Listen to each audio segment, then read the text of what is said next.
Hey everyone, welcome back. It's Lucid, and I'm joined once again by Sai. Hello, I'm Sai, and I'm once again joining Lucid. That's right. Gonna beat me up over these bog standard intros. Okay, so expansion's going. Last turn we had basically novels from players. This turn looks like we've only got 2 messages. We'll start with a message from Jomen. That Throne in 182 looks like a snack. Would have loved to get there if the mountain pass didn't just freeze over this turn. We'll have to walk around, unfortunately. Overall, expansion's going a lot better than I ever imagined. I'm potentially getting into the water early. My ninjas have been heavily overperforming and mainly been taking mounted commanders 1v1. So ninjas are one of the best assassins in LA, specifically because of their ranged poison attack. Yeah. They can generally reliably take on any commander type, and the only things that they kind of struggle into are, as he pointed out, mounted commanders, which are, challenging, right? They can kind of run you down. But even then, ninjas have very high defense. Right. So they tend to do okay into basically any commander type, to the point that I would say that they're more reliable specifically for the purposes of expansion than even the Dimvadi. Dimvadi have more like uses against player stuff, but against indies, ninjas are probably the best. Cool. I hope I can catch the farmland at 242 before Arco to my north does, but that seems unlikely. Have a nap with Gath, which is nice. I'm hoping to potentially be able to take Zabalba in an early 1v1. Carried a long way by my Go Hatamatos. Just overall stats. Link 2 weapon should help against Zabalba, at least so I don't get repelled as much. So the Go Hatamotos that he's talking about, those are the heavy infantry bodyguard guys. So they have much higher protection. So they're going to be better against the ones to the left of the guys, flag right? guys. Yeah. Yeah. So those are the heavy armor, heavy two-hander guys. So they have slightly lower stats in terms of like attack defense, but they have much better protection because they're wearing the heavy version of the samurai armor.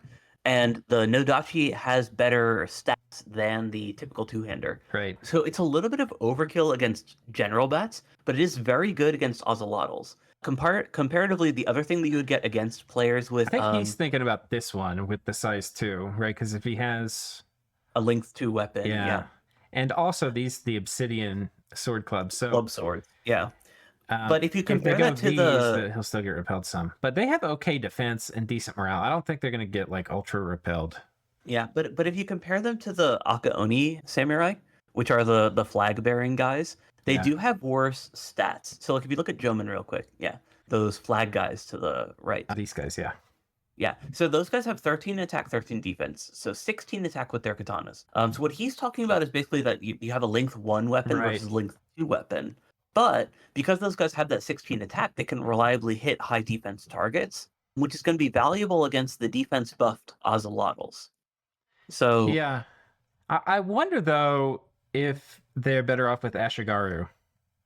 Yeah, because those guys are length 4, so they can get repel checks of their own. So against the 30 morale Ocelotls and the 50 morale Long Dead, that repel value is literally just going to count for that 1 damage. Right. And you also have to consider that they have only 10 attack and 9 defense. Yeah, gold value. It's very good though. Yeah, very good. And it's just a lot of times it's a numbers thing, especially when you're fighting flyers. Like yes, if the flyers outnumber you 2-1, you're kind of boned. Just all the unit stats and stuff, like they still matter, but it kind of sucks if you're outnumbered 2-1. If you outnumber them 2-1, then all of a sudden flying's like a liability. It's like, oh fuck, I've got flyers and he's got 3 times as many Ashigaru as I have. And Ashigaru will fuck up the normal bats. Like these guys probably get mulched by Ashigaru.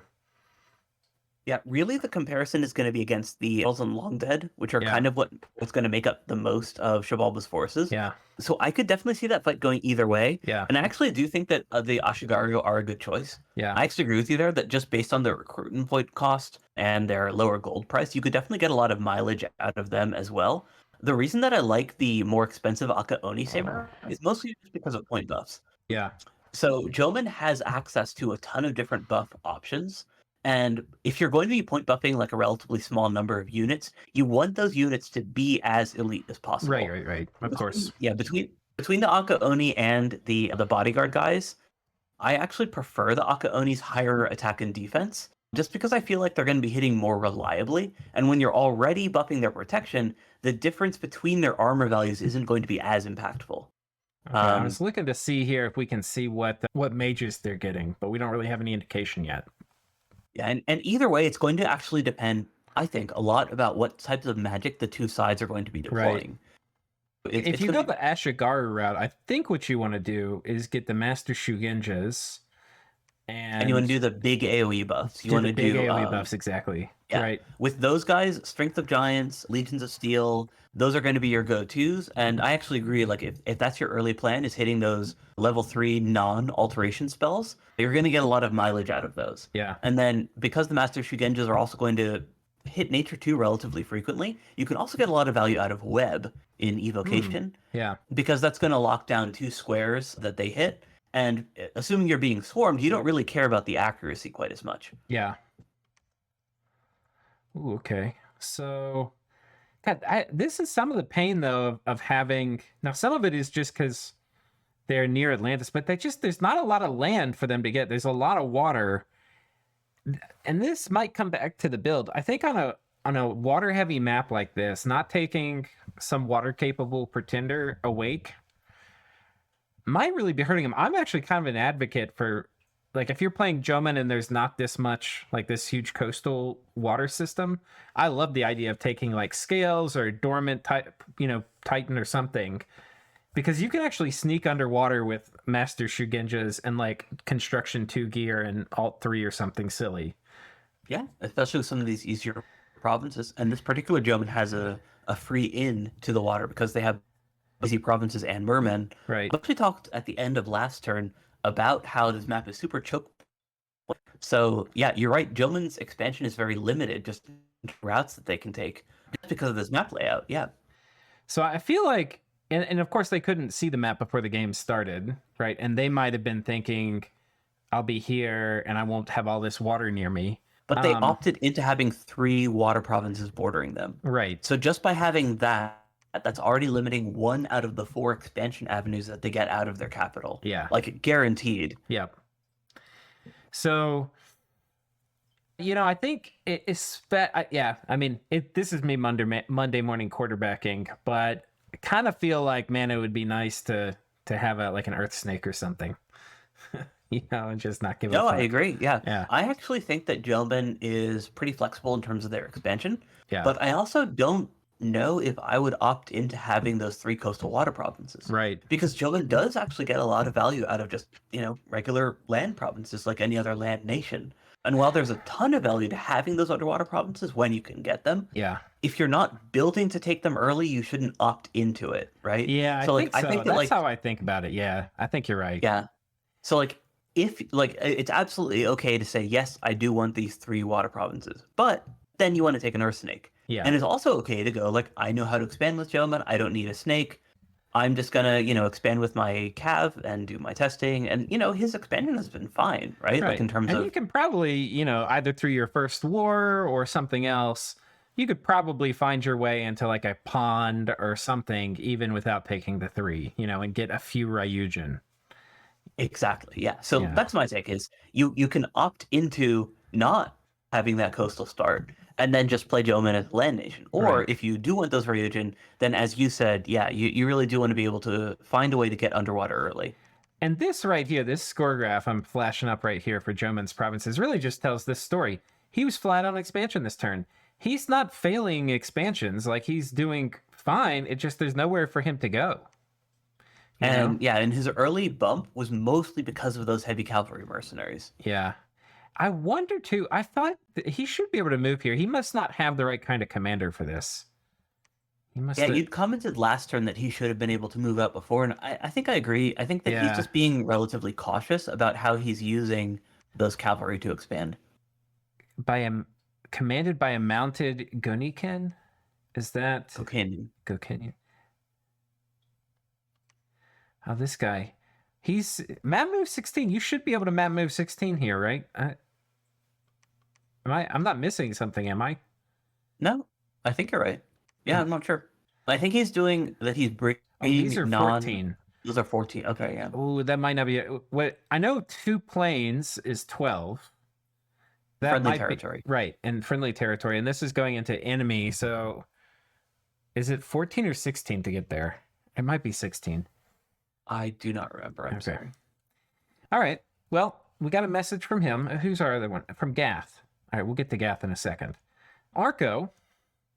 They have waited forever to send this second squad out, and 19 hard companions. Yeah, 19 hard companions and 2 elephants. That is lots of sacreds. And this is a very overkill. Easy win, I suppose. And mages. And mages. I mean, this is. I kind of want to see what he scripted here. What were these guys doing? Were they doing protection? Animate skeleton. Oh, blessing. Yeah, he's not even doing buffs. I was hoping to see protection. All right. Yeah, this is massive overkill. Okay, and then yes. So he went and took this province the previous turn that was not a province that really is a contested province for him to take in map nuke. And he said, fuck it. We're going to keep going.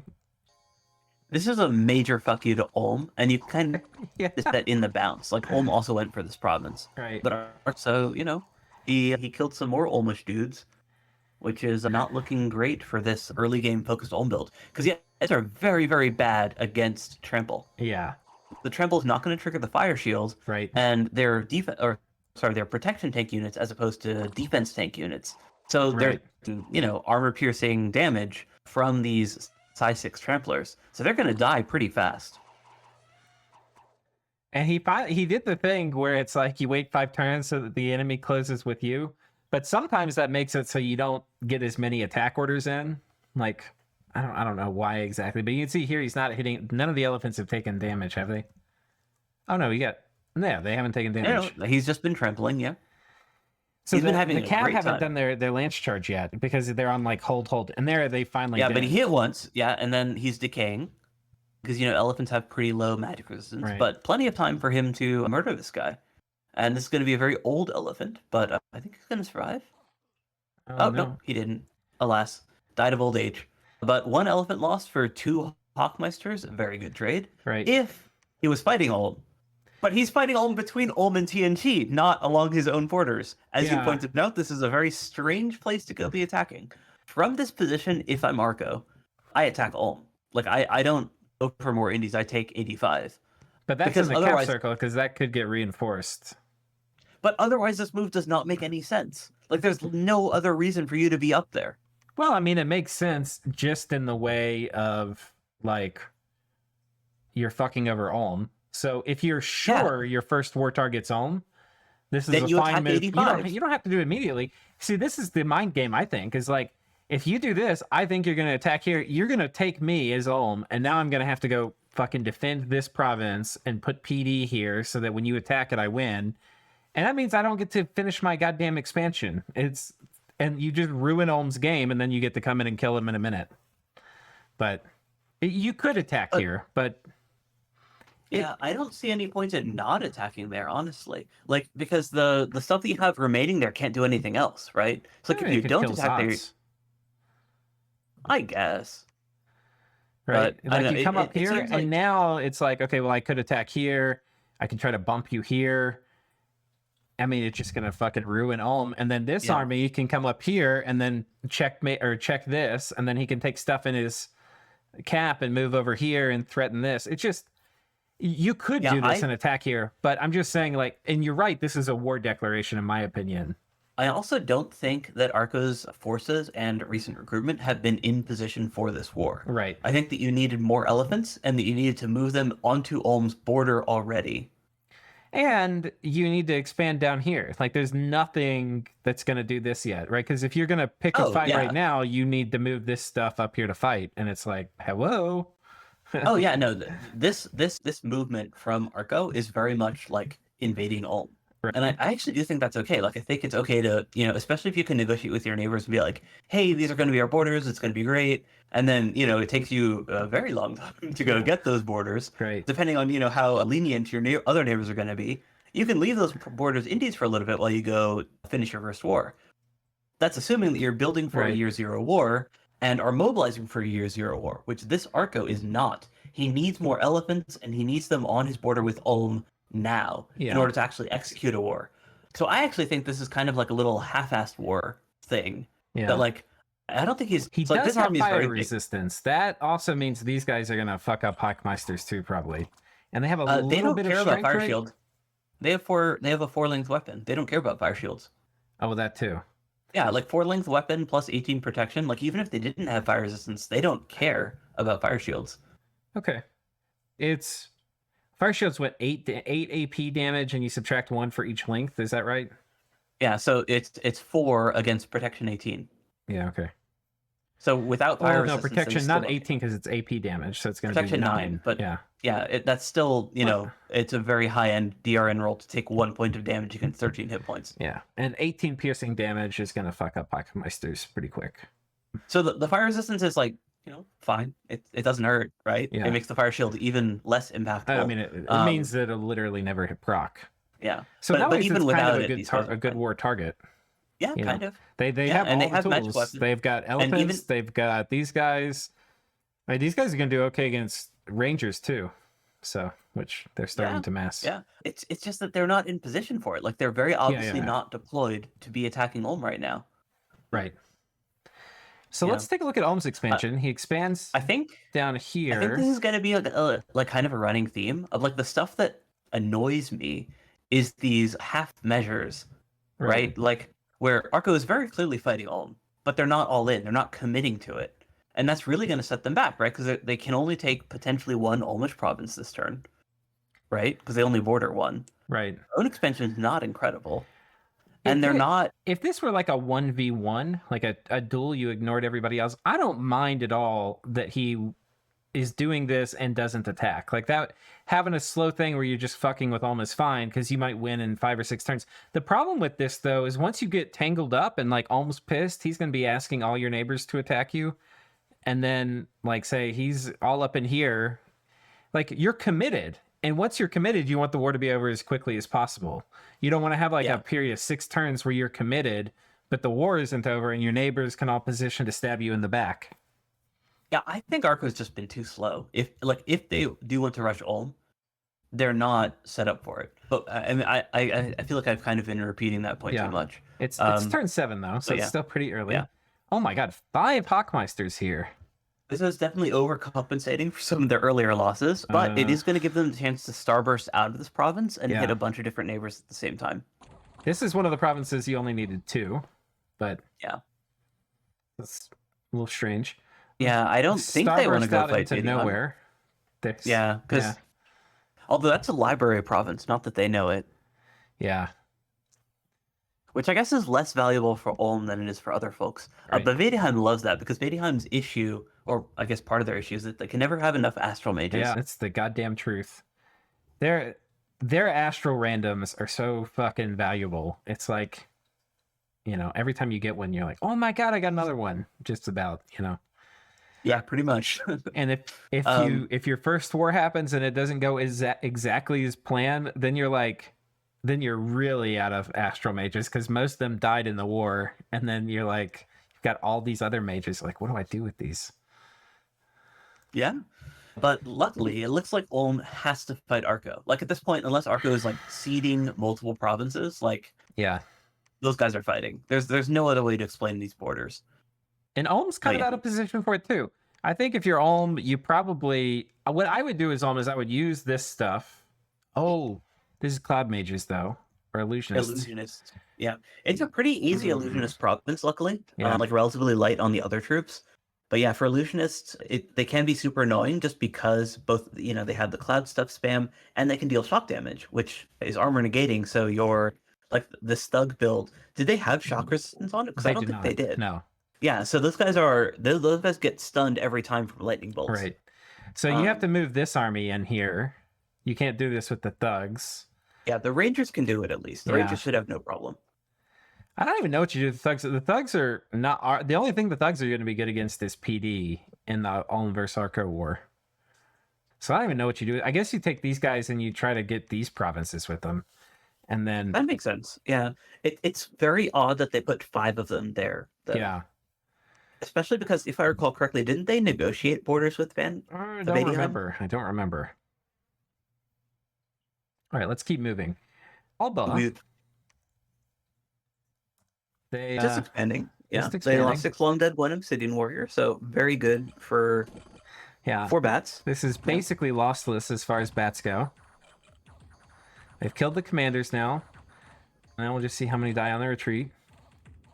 It was just 1 we saw in the nice battle thing report. about these guys is they're so killy that they don't die as much during the retreat massacre. They also, the 15 defense also does matter because units that are retreating have a very significant attack malice. Yeah. So that plus defense that the Shavala build has, like, is really impactful for preventing sacred losses from those retreating guys. That's a great point. Expands over here, same deal. Loses a few zod. Oh well, this is interesting because it's heavy cav. Yeah, but like regardless of what the unit type is, the gist of it is still that like you kill the commanders and then you fight the stuff as it runs away, and then like your goal kind of is more just to make you don't that like you can live long enough to not get overwhelmed from that initial charge. Yeah. Which is in this case like that's why those long dead ate those casualties, and then as you'd said like of course you're going to lose some stuff on the retreat, but these defense tank sacreds should do fine. Especially because the cavalry already burned their lance charges on those long dead. Yeah. I mean, that was really nice.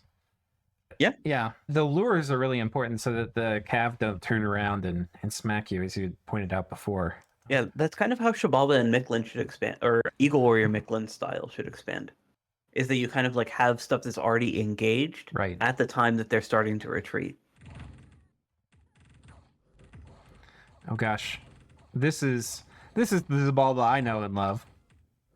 Yeah, but this is also a foreign recruit army. I know. So this is like fundamentally disposable. Yeah. These are all guys that he recruited from that forest. I know. Yeah, it's true. But still, it's just... yeah. I mean, it's basically a free province. That. No, I like it too. I'm not 'cause... critiquing it at all. I'm just saying this is the bad expansion I know and love. And you saw that he hit the archers first in that combat. Yeah, you think they're on attack archer? I think the commander was also in there too. Yeah, because the commanders are always stay behind troops, and the rearmost troops are going to be archers. Yeah, so you see they surrounded the archer squad, which incidentally also kills the commanders. Yeah. Okay. Cool. So yeah, a more reliable way of killing the commanders in these archer or crossbow provinces. My favorite part about that tactic is it works just as well against crossbows as it does against regular archers. So the normally like harder provinces, at least harder for other nations, is just as easy for Shavala or other flying focused nations. Yeah. So kind of interesting. He potentially is going to bump Miklin over here. I don't know if they've set borders. I can't imagine that these two players that are both very active in terms of just like talking to other folks would not have set borders by now. Yeah. Okay. So, yeah, I guess we'll get to see what happens over here. And then they're going to profit. Presumably, if they don't have borders set with Ulm, there's a lot of profit to be made by coming up here and hitting these provinces. So, and those Lion Tribe guys are super easy for Shavala to take. Right. And this particular Zabalba strategy, it's like slow out of the gate. He was clearing his cap circle, and now you can see he's going really fast to it's a high mobility bunch of armies to take these other things. You're very dependent on how well your neighbors are expanding, because it's like get the core and then go out. If all his neighbors expanded well and expanded towards him like Jomen did, he'd be pretty sad. But yeah, I mean, to be fair, Arithia did do that, but because of the map layout, it didn't actually hurt him that much. Right. Because he only lost 1 out of the 2 provinces that essentially he was able to contest. Right. Yeah. So that's that. Let's come over to Miklin here. And they expand over this way. 14 Jags and a Rain Priest. Very nice. Let's see what the Rain Priest is Rain casting. Priest guys, the reason they use those Rain Priest guys is they're one turn of commander points because they're only 2 compared to the 4 of the other cap only like big guys, but they have 40 leadership. Yeah. Whereas your other priest mage guys are either 4 command points or only 10 leadership. Right. Okay, that's pretty clean. Oh, and then he expands down here. Also clean, not losing any sacreds. Let's check out his cap recruitment, actually. The cap, we've got a bunch of Jaguars. Okay, so he's still doing Jaguar Warriors. I was wondering when he's going to switch over to Rain Warriors, because he'd mentioned that he negotiated for the pawns with both Pangea and Vadheim. And in both of those cases, you need to recruit your amphibious guys to go do it. But once you have those amphibious guys, you also give yourself a couple more options. Yeah. like in terms of both who you want to fight and like kind of how you go from there. So like if he fights Pangea early, for example, he has another pond province that he can take to Pangea's Right. southeast that that both Midgard and Pangea themselves wouldn't be able to take very quickly. Yeah, that's a good point. So yeah, things look like they're going really well for Miklin. Only a double expand this turn. There's still a lot of land to be had between him and Gath, and he started fording the cap circle, as we can see. So Yeah, so from what we know of their neighbors, Miklin really lucked out in terms of not facing early aggression. So Gath is going with this very defensive Right. scaling build, right? Like they're going with the super scale drain build thingy. Shavala was slow out of the gate, so and Right. they've taken this big scales build, so again, very slow. Vediheim is not expanding towards them, right? Like they're the last person that Vediheim is expanding towards. If you look Right. at like where their actual armies are. So again, no early aggression, and the same is true for Pangea. Pangea is expanded in every direction except towards Miklin. So Miklin basically just like drew a free parking basically in terms of like worrying about their first war because no one's moving towards them. They do have cold resistance too, so they're not, because I was sitting here thinking like, man, one of the few things that can just roll Jags is like point buffed Rim Vedi if Vediheim pushes their Dominion in here. But I think they're actually going to be able to make a fight. I mean, 5 resistance is not enough. You will get frozen, but it's enough that you can still play your game. It's not like instantly over. And Miklin's running Heat 3, right? Yeah, but the Vedi's got push cold scales in their Dominion too, and they've got stealthy preachers, and they've got Woven Winter. I fully expect. I knew of Woven Winter in a first war situation, but yeah, I get what you're saying. Yeah. So, but I mean, Miklin can also Dominion sacrifice to like really blast the scales out. So it'll be interesting. I mean, Miklin, if they want to push their scales, which I think Zen had mentioned that like that was part of their plan, is just like blasting scales, right? And not doing the Miklin thing. They basically get triple temple value because they kind of. I think versus Vediheim, they actually might kind of have to. Like fighting Rim Vedi in Cold 3 is going to be really fucking hard. Five cold resistance might be enough in Heat 3. It's probably not enough in Cold 3. Yeah, I mean the big thing the big thing for me isn't the resistances so much as it is the stat differential, right? Like going from +3 to -3 is a 6 attack defense swing. Yeah, and for Invade it also applies to protection, so it's a massive swing. It's a massive swing for those cold power units. But it's gonna more than double, like in Heat 3. Okay, we'll talk a little bit about the cold auras here. So yeah, so I mean, obviously the chill aura is amazing at it, like super high value. But even ignoring that, these guys are just so stat dependent on the cold. Yeah, no, that point certainly. I'll show you here. So in the you can look at the IlWiki article, viewers at home, but basically I forget the exact math, but I think you get 1 or maybe it's 2 points per cold scale added to this, and then heat scale subtracted. It's 1 point per scale. Yep. Right. If you're above 6, though, maybe it's at 6 or above, you get lingering 2 instead of lingering 1. And it's like a really important break threshold so that basically the cold auras become twice as good. Yeah. So anyway, if they're fighting in heat, it's a big deal for getting rid of this. But like I said, it's also a huge deal for the stats and the strength and the protection and all the things. So we'll see how that goes. Yeah, those guys are some of the most scale dependent in the game, to the point that if you're playing, say, Jotunheim, where you get them as summons, then you basically have to evaluate depending on whether they're amazing or whether they're trash and completely not gem cost. Yeah. Okay, so let's we'll come back and look at Vediheim in a second. Let's read this message here from Gath. All tests show there's no place we can expand with relatively little force. We lose too much against packs of heavy cav and all the Amazons. Mercs would have helped us. They border, in particular, Jade Amazons, so those guys essentially are heavy cavalry in terms of that they've got lance charges and high defense. Yeah. Okay, sorry, we paused for a second. Mercs would have helped, but we lost bids several times by a marginal amount.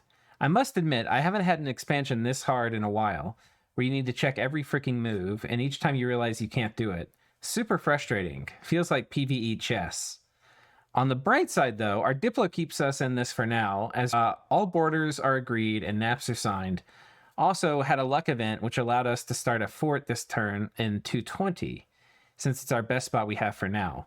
So the plan is a bigger party with our profit out of our cap next turn, which will be able to move on until the end. Unfortunately, this means one province this and next turn. Yeah, I mean, this is really just the trade-off that they made with going with the scales build. Is like your expansion is just not going to be as good as an expansion which can use relatively small groups of Giborim to take one province every turn. Right.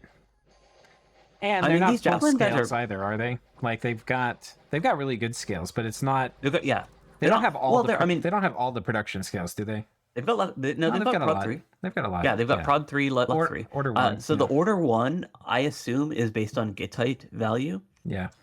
Because Gittite are relatively low rec point to production point cost based on how giants scale. Like Right. they're less extreme than Jotunheim, where their giants are just like super low rec point cost compared to their like super high resource value. Right. Because there's like a multiplier applied based on the size of a unit for the resource cost of their gear. Mm-hmm. Which makes Gittites a little more expensive in terms of resources, but their recruitment points are only 15, which is less than 2 humans. Yeah, that makes sense.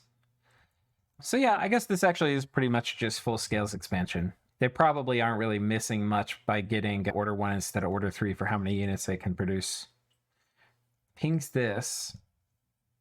14 heavy cav. That's rough. Yeah, I mean, he's right that they do have hard provinces. Yeah. Like that, they have very valuable provinces with those sites that they don't know about. Right. But, you've got a ton of heavy crossbows. So, yeah. Yeah. Okay. So that's Gath. Moving up to Udgaard. Oh. One more province and 2 more sacred losses. Squeako, based on his last message, kind of has the feeling that he's out of this game. That just that I got from the message that he sent last turn.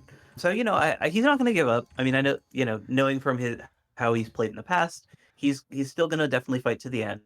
But I don't think that he thinks that he's still in the running at all. Yeah, I don't think he is. You can't be 4 provinces on turn 7 and neighbor Vedheim as a cold 3 Utgard and expect things to go okay. I think he's checkmate completely. Yeah. Which is unfortunate. He kind of has a tendency to die early in these. But he's a good player. I think he just it's what he said in his message. He just didn't put time into like doing expansion testing. And And I don't think he took a halfway build. I don't think he's even doing like I think like the non fully committing to Garm thing continues also into like his Dom score. Like he's not even getting like 9 Garms a turn, I don't think. So okay, well let's not belabor that. Vedheim. We can expect him to stay small. Yeah. We get to see these room baiting in action. That's cool. Did we talk about we did actually talk about the bless, that he has that undying. Right. His bless very much seems to be a mage focused bless. Right. Between the Farcast and that undying having potential communion value. It's very much like these guys definitely do benefit from that undying. And one of the nice things about it is it doesn't increase their targeting value for evocation. Because evocation considers the hit points of the units, not their not actually how many damage points they take to die. So undying is kind of like free hit points in that sense, in terms of like their evo prioritization. Yeah. And I mean, this is a nation which can very easily point buff the regeneration like enchantment 3 spell. So you can really take full advantage of the undying on these guys too. So yeah, so I'm really excited to see what Vedheim's going to do. And knowing the players, we know that it's something that they thought about and that they have a plan to utilize. Right. So I'm very excited to see what they do with it. Oh my goodness. Oh, this is an unexpected bump. Like, just looking at the army values going into this province, I would be like, oh yeah, those perks can take this no problem. Especially because, you brought those archers there as an extra bait, you brought those extra defense tank guys, but no, the elephants just rout super early. And then that HP routes your army. Just a really unlucky rolls there. Let's take a look at what happened. Well, there's only 4 elephants in the squad is the problem. Oh, which means they're making those morale rolls anytime those guys are taking damage. Yeah. So yeah, just a combination of the small squad size because they lost that one elephant in the early expansion, and obviously you can't combine mercenary squads with your own guys to make up for that, and just a really bad morale roll, it looks like. Well, the other thing compounding this is there's 2 limped elephants. Yeah, that does definitely slow down their offensive potential, but the fact that they Yeah. routed this early, that's just a bad roll. Like, there's nothing else you can really say about that. The guy who's still attacking is the commander there, Yeah. because the squad of elephant troops have already routed. And then once he route, yeah, that's it. That's all the HP route. Yeah, it kind of sucks with mercs. You can't like split them up and like fix some of the limp problems. And against horse tribe, you can't even like do hold and attack and wait for them to come to you so that like they kind of get there at the same time. It's like they're gonna have to run to the back and start stomping on them. And And yeah. even then, they killed a majority of the horse tribe cavalry. Yeah. So really just a bad roll. Like I think that I would have definitely like, tried the same expansion. Yeah. And I also think that like, most times this expansion would have gone through. Yeah. Just yeah. Yeah. I think you're right. Okay, so that's that. And we'll come over here to Midgard now. Oh yeah, no more messages this turn. He's finally not using massive piles Right. of the guys. That's But it looks like when you he's say not that. he's still not using the Van Hers as an attacker. He's still not using guard commander here. Yeah, I'm not against that. I've had bad luck with guard commander. The Van Hurst tends to kind of get in the front, but There's stuff you can do because like basically if you're doing like attack archers, it doesn't really matter because like the stuff that's really threatening is the infantry once they like close in on you. So the Vans are still going to be like, Yeah. in combat as much as the actual commander is. okay. And the commander Um, also has the benefit of air shield. Yeah, for the archers for sure. Okay.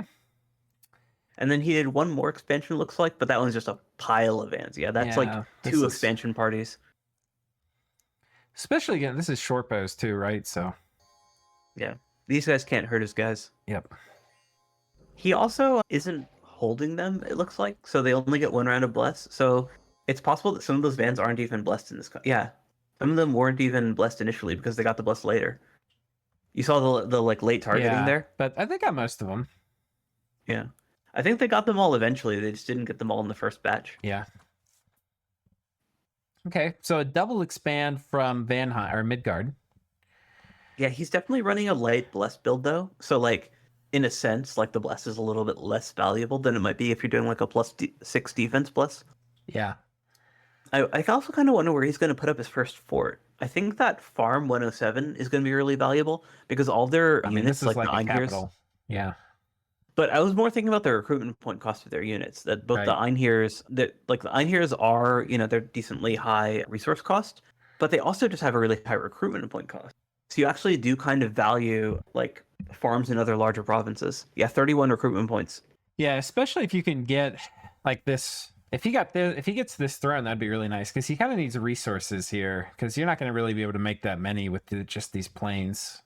But yeah, I mean, it's again, still like a really if nice they're 31 province. recruitment point cost, if they're 31 recruitment points, then like you're only getting 4 per turn anyways. I don't think he's getting 4 per turn though. I think it's 21 resources. So it's 80. Yeah. So The way that I do it you wrong? get whatever the neighboring province values are. Right. Yeah, 21 resources, and then this is 18, and then it gets the admin percentage of these. So it's gonna get like Another 50. another. Yeah. No, but it's not gonna get all of them. It's gonna get the admin percentage. But the of them. admin percentage is also going to increase the percentage of the base province. Yeah. Okay. So yeah, I mean, he might get 2 a turn. I think is what the math comes out to. I mean, if you 2.5 upgrade it- maybe. Now, if you upgrade, you can get like 3. Yeah, 3 or maybe 4. 3. And if you get that throne, then you can get the 4 that your Yeah, the recruitment throne points would can be actually. real nice. Yeah. Ooh, a growth throne too. But he's growth. He's already 3. growth 3. Yeah. But the Um, nature gems is still good. Yeah. But, I mean, Midgard's looking pretty solid. He hasn't expanded at all down towards Agartha, but Agartha hasn't Yeah. expanded towards him. It's kind of been like a delayed border. My take on this Midgard expansion is that, like, as a nation in general in LA, his expansion is fine. It's okay. But as Midgard, his expansion could be so much better. Right. Yeah. Okay. Well, cool. I think he's fine, and he is running a scales build, so he's going to scale fine as well. Right. It's just you kind of always have to weigh like what the potential is of a nation as opposed to like what like actual percentage of the map they took. Right. So yeah, comparatively, Pangea is doing great even with this very early Centaur transition. Yeah, So this was something this is that a like lot of centaurs. Did he get? I wonder if he got like a he resource site or combined something. them. Yeah, so basically, so he in the province to the northwest, he'd had some centaurs and his pikeneers, Mhm. and he combined those with centaur reinforcements plus the second mercenary recruitment from his capital. Right. So with that, and yeah, and that was that Oh, this is sacred kinda squad that cool. he had. I mean, this is a scary province. It's a lot of Yeah, heavy but I cav. mean, these are all guys, like all guys against melee, right? Yeah, like Yeah. you can see those little every time that there's that flash there, that's when them failing an awe check. Yep. And that's kind of like what I'm saying. These guys are super efficient for expansion because indies do not have great morale. Indeed. Okay. Yeah, so now that he's taken his cap circle, Yeah, it's like just kind of cool to 100%, see this this. is Like, I mean, for a lot of players have been dodging. Like Gath is really scared of provinces like this. Isn't going to run into it, and this is like 2 turns of recruitment out of Pangea's cap. And he's like, yeah, no problem. yeah. And now he's got almost his entire cap circle. There's still that one farm that he still needs. Now is actually when I would have made that transition. Like I would have done another Right. 2 turns of Dryad recruitment. But he's, He's probably in a- getting almost 8 a turn now, though. It looks like. I mean, it says 10 here. Maybe it's 6 or 7 a turn. well, he's he'd getting a gotten lot. 5 the last 2 turns. We know that. Yeah, we can do some Because math. he He's hadn't got take- 286 resources, and they are 35. So yeah, he's probably right up at there at like 7 or 8. Oh, well, but that's with the 2 provinces that he just took. Right. Okay, that's a good point. Yeah. Yeah.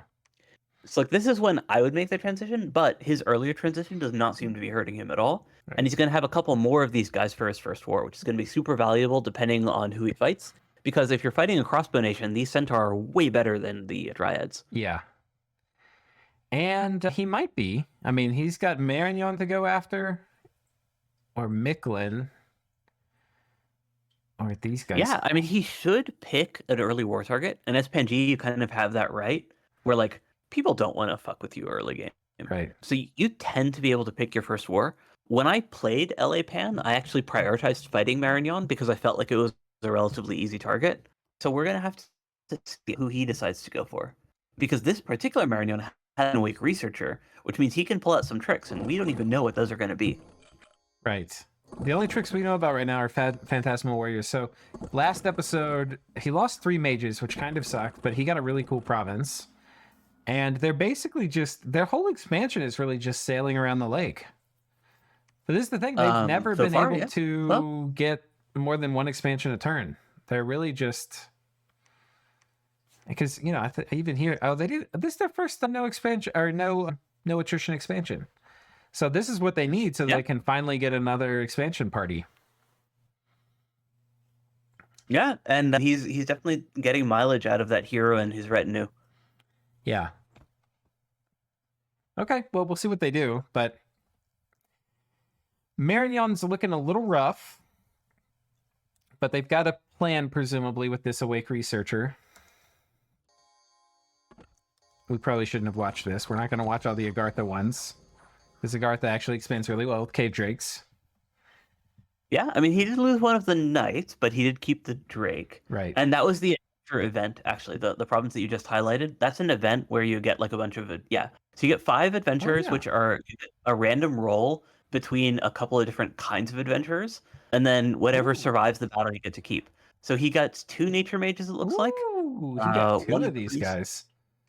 He didn't get any of the fire mages, or the necromancer. Yeah. But I guess for Agartha, those guys would have been lower value. But, I mean, but these he are the has ones 2 you hunt for because they're healers. Oh, well, I mean, he got a priest you too. don't exactly get to choose. Yeah, so he gets 1 priest, 2 commanders, and 2 nature mages for free. Yeah. Semi-free. And then, depending on what... This also triggers another event where they want to go rescue their companion, in which case you put 1 or more of the adventurers back into this province, and you get another battle, and then you get another adventure and a bunch of loot. Yep. So yeah. Yeah. Couple of free mages, that's cool. Yeah, that's super cool. And I mean, Agartha, one of their problems is they've got people who can foul vapors near them. So these mages can run around site search nature and cast Poison Ward and shit in the first war in a pinch. Like this event could totally like make or break the game for them. So yeah, and that's why you run luck 3, I suppose. yeah. So really nice. And then they did do a triple expand, it looks like. Yeah. So yes, yeah. Good on Agartha. Oh, let's watch this one. This is kind of interesting. This is the cavemen. Now cavemen, this is a very fucking scary province, right? Because they've got This is one for which I would have wanted crossbows for sure. Right. Because they hit hard enough, they're going to be able to punch through the armor. Now these guys Agartha have crossbows dark vision, in particular. which is nice. Yeah. But Agartha crossbows in particular also have dark vision, which kind of makes up for the usual precision malice that you get for fighting in caves. Because cavemen are, otherwise units that you would want to shoot at, right? Because they've got no protection. But yeah, it looks like he opted to just do more cave knights, which worked out. Yeah. He did lose a couple of the drakes as well. But you can see he's really just leaning on how durable they are in their second form, right? It's 22 protection and then a ton of hit points. So 58, it's like, yeah. He lost 2 of them, though, this fight. Right. 2 of the drakes, yeah. Yeah. But you can see it, yeah. -3 cave knights and only +1 drake. So he did lose 2 of the drakes to these cavemen. These did better than I thought they would. And I don't think they got lucky. I think this is just... I sometimes have to remind myself how beefy these things really are. So. Oh, yeah. Cave drakes are incredible units. Yeah. Cool. Okay, well that's Agartha. And I believe he negotiated borders with Midgard already. Okay. Which is going to mean that his northern expansion can wait. That's probably why he's focused on the south like this. Yeah. Okay. I could be wrong on that. I don't remember. Because I remember folks mentioning them negotiating borders. I just don't remember if Midgard talking about their borders with Agartha was one of them. Yeah, I can't. But it kind of makes sense. That good. Yeah, it kind of makes sense looking at how these two expanded, though. That both of them like kind of assumed that their respective borders with the other person were safe. Yeah, which kind of fits the mold of predetermined borders. But yeah, I'm not sure. I would definitely put Aaron up for negotiating borders. Kosk, I'm not so sure. I feel like he's a little more, But I mean, he's been really safe in expansion too, so maybe he would wants to. Yeah, that's true. This has been an extremely conservative Midgard expansion, which kind of tracks with someone that has negotiated borders, even if it's abnormal for the player. Okay, so let's come over here and let's look now at Pythium. They've expanded over here, and that was the final combatants that we commented on. They've got 16 of them. And it looks like they've got almost another 16 ready. And you can see they are hitting on all cylinders here in foreign recruitment. Every province, they've got it turned on. I love this. The weird thing to me is that they're going for the Solarises. So they're going for the higher gold stat units. Yeah. They don't really have a lot of... We went through which of their neighbors could theoretically have fire magic. All right, this is a good use of Ritarii. Maybe a little bit overkill, but it's a heavy calf province. Yeah, worth it. One thing I like to... I haven't really seen here, but the way I like to use Ritarii is forward position my troops, and then I'll have a reserve, which is going to follow, like be on hold and attack and follow the army, and I'll have the other guys just on attack with the Ritarii I think I need to spend to win the fight. And that way, I don't have to spend all my Ritarii if I don't need it, and the Ritarii in the back act as an HP sink, and if things start going sideways because I miscalculated in the front, they will eventually show up and help clean things up. So, but yeah, looks like he's very comfortable just spending all these guys, and he's basically transitioning over towards the actual Roman troops. Right, as he's got his cap circle cleared. He's pretty fucking pinned in, though. He's got Agartha all up in his stuff over here, Atlantis all up in his stuff, including this pond over here. Yeah, we commented on Atlantis' very forward borders already. Do you see any labs? No, he doesn't have any labs up yet. So this is very, very slow lab production for Pythium. Pythium should have like 3 labs by this turn. Well, I think this goes back to the Ritarii, I think. You can spend all of your money as Pythium every turn if you want to, making Ritarii, right? And he's made so many of them, it slows a lot of the other timings down. Yeah. Yeah, It's kind of goes to between what I was saying. that and the If you awake, could be a little more economical with spending them and using them as like a reserve, you can maybe save a little bit of money and then get a lab and get more mages. and between that and the weak researcher, his mage count is definitely lower than it should be, but his research should still be okay. Yeah, let's take a look. So we really want to see him actually taking advantage of this awake Grey One research in the near future. And if he doesn't have some sort of really strong spike in his first war, then we can say that this was wasteful. Yeah. Okay. So that's Pythium. TNG. Let's look at a couple of these here. Yeah, with no updates from TNG, we can assume that he's still planning on fighting Midgard for his first war, just because that's what their earlier messages had said. Yeah. What's kind of interesting, I didn't really realize this. He's put these guys in the squad so that they force them into melee, but on the hold and attack, they'll still shoot while they're all doing the hold part. I didn't know that was how that worked. So that's kind of cool. Oh, yeah. Yeah, that's always worked that way. Yeah. So loses a couple of the barb heavy horsemen. How many is he making? He's got 8 here. I think he's making normal crossbowmen here. This is the first turn I think that we've seen foreign recruitment out of this guy. Yeah. And we've this been is good. I commenting love on that last he's turn. making crossbows. These are the cheap ones, it looks like. Yeah, these are the cheap crossbows. Those are the 7 resource guys. It's funny, kind of funny that we'd been complaining the very last turn, like, oh, he should be doing foreign recruitment, and then now he starts. Now it starts. But I love the idea of mixing in normal crossbows with the barb heavy horsemen, especially if he's going on Midgard. Midgard, a stack of 60 crossbows. It's not going to take too long for TNG to get it. That's going to be really fucking annoying for Midgard. Oh yeah, absolutely. And he's gonna take a while to hit like Arrowfend or that sort of thing. Yeah. So yeah, very high value units. He expands over this way with about 2. Yeah, okay, so this I think was the starting army. And he's probably gonna have words for Arco, who has mostly been fucking over Ulm, which may be okay with TNG, but TNG probably wants this for himself too. A lot of his cav units are positioned on this side, so. Yeah, that's another interesting point actually, is TNG could get in on this and just like not like attack Arco, but just take those 2 freebies and be like, hey Ulm, I'm helping you out. Let me take these 2 Arco provinces. Yeah, exactly. And then TNG owns the entire contested region between him and Ulm, right? Because that's what those 2 provinces amount to.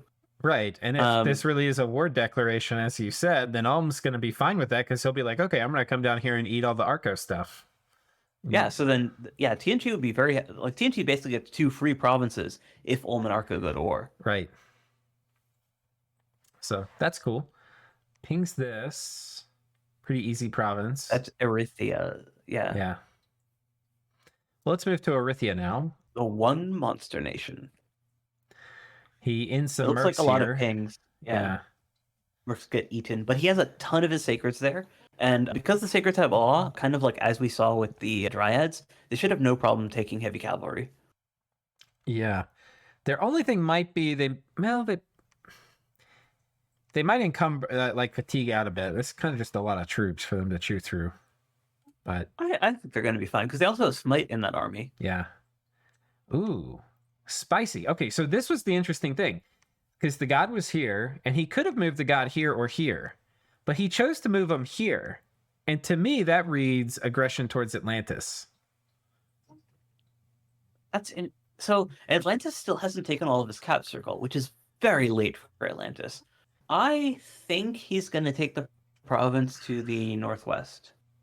Like not Atlantis cap circle. I think he's going to he's going to take that because it's kind of like a freebie. Yeah. But it's kind of aggressive and kind of not, and then he can talk to Atlantis and be like, "Hey, I can sell this province to you." Right? Yeah. And he's got a couple turns before Atlantis takes it where he's just, getting whatever the income of that province is, which we can see is 106. So yeah, very worthwhile to take. And then, for Atlantis, for Arithia rather, that's just free money. And, if he sells it to Atlantis, that can buy him some goodwill or some actual cash. And in either case, Atlantis just being slow to get there is all towards Arithia's favor. Because he doesn't want to fort that province anyways, because that's an inland province, right? Yeah. So he can't even make his good mages there. And I don't think you go into Atlantis' cap circle this early because you don't have any other troops in position. Yeah. I think the other thing about Atlantis not getting their cap circle is they're like hamstringing their troop production, right? And you can see they're Yeah. making these shitty guys, and like they don't have And any our of their good circuits. troops yet. I think, but that's like kind of one of the core problems with Atlantis is like, when do you transition to the resource heavy troops? Yeah, and But- I don't know if Atlantis has started another fort yet. Because I had thought that they were going to start a fort underwater Right. in that Pythium thing, but they didn't wind up doing that. Yeah. Oof. Yeah, so Atlantis Yeesh. is very slow, and Arithia is in a good position to take advantage of that, but they're not in a position to rush, which is kind of like why I think that they take that province outside of Atlantis' cap circle and then hold on to it Well, for as look long at as they this. can. We've said Atlantis is slow. They're number 2 in provinces right now, with Arithia Oh. as number 1. Who would have thought? I guess that's their pretender helping them out. Yeah. Yeah. And they did expand towards Pythium, and they did take that one water province, which is like 3 provinces away from them, 2 from Pythium's cap. So, yeah, Okay. I guess it's just a focus outside of this Arithian border area. Maybe we just have kind of high expectations for turn 7, but I definitely may have be- those high expectations.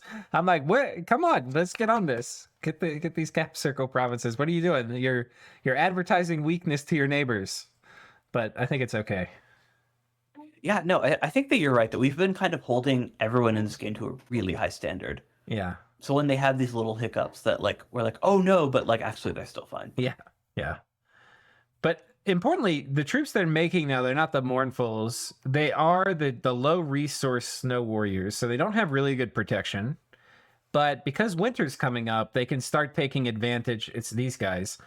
They can start taking some advantage. Like these guys are going to be, 17 or 18 protection, which is pretty good. I like the ice warrior guys that are local, the spear guys with the low gold cost.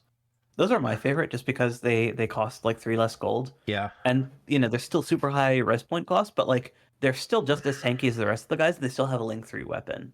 Yeah. If you're relying on troop buffs and stuff to actually kill the enemies, then I like the 2-hander guys. But I don't like the ice blade guys because they seem kind of like a midway point where you're still spending that 3 extra gold, and you're not really getting more value than you are from a spear. Oh, these guys? Yeah, they're the only ones that I don't buy. I like both of the ice spear guys for like tanky purposes and like gold efficiency, and I like the 2-hander guys for actually dishing out damage. The glaives. Yeah. All I know is these guys in Cold 3 disrespect the shit out of crossbows. Because I had done a bunch of testing when I was fighting them as Bogaroos, and I had all the indie crossbows. And I imagine it would be the same for these guys because they also have a shield and the same protection. They're just as good at tanking. Yeah. And then they have a longer weapon, so they're actually slightly better at enduring in melee, even if they don't kill as quickly. And then if you actually want your guys to deal damage, then you want the glaives. Like you want the high damage 2-hander weapons. So the sword guys I feel are like kind of like neither nor, where they're not quite good enough to be your offensive unit, and they're not tankier than the guys that cost 3 less gold. So like there's no point in buying They have them. 1 more morale and 1 more attack. So, and then 2 more defense. So And higher damage. Yeah. So there's like higher a couple damage. ways. Yeah, but the 2 more defense. I'm sure if you were gonna actually say like when should you get them, versus certain types of units, these would be better. Like these would be worth it. Like gold for gold, these would trade better. I don't know what it is though. I think it would be vanishingly small. I Think so? think you want the spears or you want the 2-handers. The 2-handers are actually pretty good offensively, just because they hit hard enough and they have a magic weapon. Yeah, I mean 3 defense matters though, and so does 1 attack. And But so they does also 1 lose morale. the length for their. They don't get repel rolls. Yeah, but they've got decent morale. Yeah, I don't know. You have to see. It's a question of the All gold I know is cost as these well. guys were fucking terror.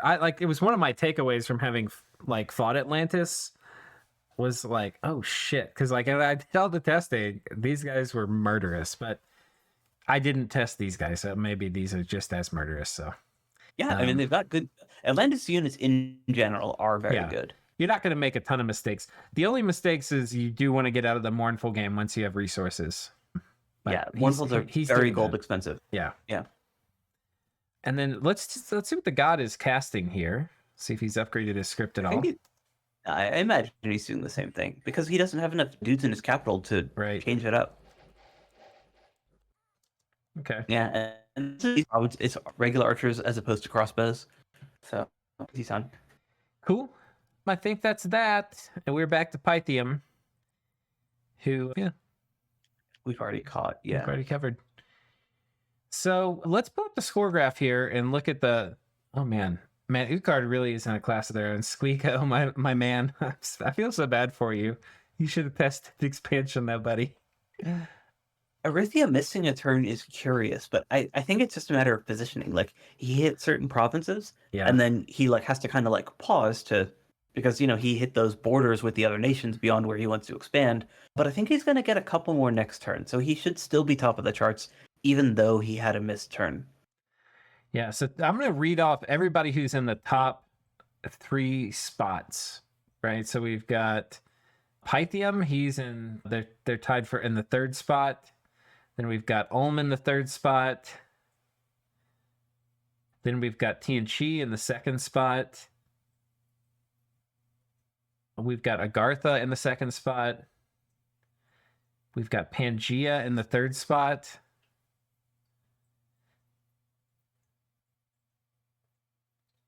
And then Atlantis in the 2nd spot.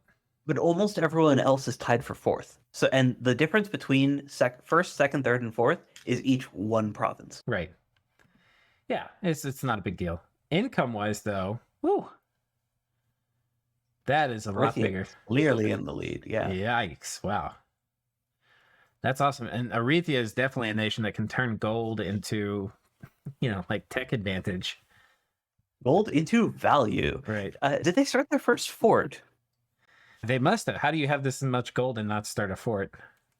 Okay. Here. Fort is under construction. And did they start one underwater? Yeah. Yeah, they did. Okay, awesome. Those are the 2 that I would have gone for first as well. So Arithia is doing, in my opinion, a really good job of securing the border provinces that they need to in order to start that Dadu production. Yeah. So very good choices for where they're positioning those forts. I'm like totally 100% on board for where those are placed. So research, we've got Pythium and then Udgaard and then Marignan and then Atlantis. This is basically just the Awake Pretender graph. Yeah, for sure. Wait, Marignan's got one too. I forgot about that. Yeah, it's kind of cool that we have 3 Awake researchers this game, though, I have to say. Yep. 4 if you count Atlantis's. Dominion, army size, gem income. Ooh, I think most of this isn't site searching. I think most of this is gem income, running into sites. Exactly. Like I'd say, like gem income, we're not really going to see any noticeable differences until actually start sending out mages to search. Yeah. And I actually expect Arithia to be ahead of the game there as well, because they have their queen out leading armies. Those guys are going to immediately transition into site searching from the provinces where they're leading the troops. Yeah. So between that and the fact that they actually have really great path spread on their mages means that they should get an early leg up in the site searching, in addition to having an advantage in early research production. Yeah. Okay. Well, looks really and they cool. haven't even taken their lake yet. Like they've been 3 provinces reserved for them in addition to the stuff that they've already taken. Yeah, I mean, they're going to get 4 more easily, and then maybe this one too. Yeah, so I think Arithia is in a great position. Yeah. All right. Well, thanks so much for joining me, Sai.